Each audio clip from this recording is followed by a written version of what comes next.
हिवाळा चालू झाला आहे व गाजराचा हलवा बनलाच नाही घरी असं झालंच नाही. चला तर मंडळी, मस्त असा पौष्टिक व मुलांनाही आवडणारा पदार्थ म्हणजे गाजराचा हलवा. आणि घरगुती साहित्यामध्येच आपण चिकट होता व पौष्टिक असा हलवा बघू. पहिल्या प्रयत्नातही छान असा बनेल आपला हलवा. बघा, गाजरे ही बाजारातून आणली होती. त्याच्यासाठी मी गाजरे, दूध, किसून गूळ घेतलेला आहे. साखरेच्या ऐवजी मी इथे गूळ वापरत आहे. गुळानेही अतिशय छान असा होतो व साखरेपेक्षा मुलांना थोडं कॅल्शियम गोळ्यामधूनही जातं. साजूक तूप घेतलेलं आहे आणि गाजरेही घेतलेले आहेत. बघा, गाजरे स्वच्छ धुवून किसून घेतलेले आहेत.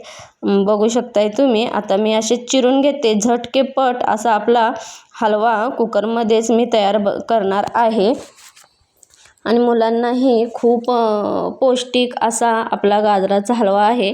आणि थंडीच्या दिवसात एकदा तरी नक्की नाश्त्यासाठी मुलांना तुम्ही गाजराचा हलवा देऊ शकताय. बघा, स्वच्छ धुवून चिरूनही घेतलेले आहेत. तुम्ही बघू शकताय. कुकरमध्ये साजूक तूप 1 चमचा घालायचा आहे. तुपाशिवाय तूप व दुधाशिवाय गाजराचा हलवा होणं शक्यच नाही आणि पौष्टिकही असतो. थंडीच्या दिवसात आवश्यक मुलांना एकदा तरी द्यावा आणि पहिल्या प्रयत्नातही आपला गाजराचा हलवा सक्सेस होऊ शकतो. असा गाजराचा हलवा आहे. बघा, दूध घेतलेला आहे. तुपामध्ये गाजर पूर्ण चांगलं चटचटून असं भाजून घेतलेलं आहे. त्याच्यामध्ये शाईसकटच दूध घातलेलं आहे. मी 1-2 शिट्ट्या कुकरला देऊन घेते, जेणेकरून आपला गाजराचा हलवाही छान असा शिजेल व मॅशरने चांगलं मॅश करून घ्यायचा आहे. बघा, मी चांगलं असं मॅश करून घेते, म्हणजे जेणेकरून किसण्याचाही आपला ताप नसतो. कुकरमध्ये केलं की झटकेपट आपला गाजराचा हलवा तयार होतो. आता थोडं दूध जादा झालेलं आहे. मी मुद्दामच दूध थोडं जादा वापरलेलं आहे.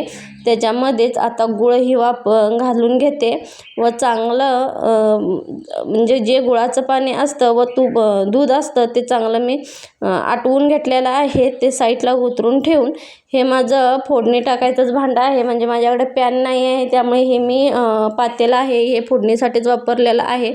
त्याच्यामध्ये तूपही घालून घेतलेलं आहे आणि त्याच्यामध्येच ड्रायफ्रूट आपल्या आवडीप्रमाणे ड्रायफ्रूट घालून घ्यायचे आहेत. मी ह्याच्यामध्ये काजू व थोडं बदाम घातलेलं आहे. बघा, चांगलं असं थोडं तुपाची वरून फोडणी देऊन आपलं वेलची तेन घालून तयार आहे आपला गाजराचा हलवा पौष्टिक असा. चला तर मग तुम्हीही गूळ घालून गाजराचा हलवा केला आहे की नाही तेही मला कमेंटमध्ये नक्की सांगा आणि व्हिडिओ आवडला तर चॅनलला लाईक, शेअर, सबस्क्राईब नक्की करा.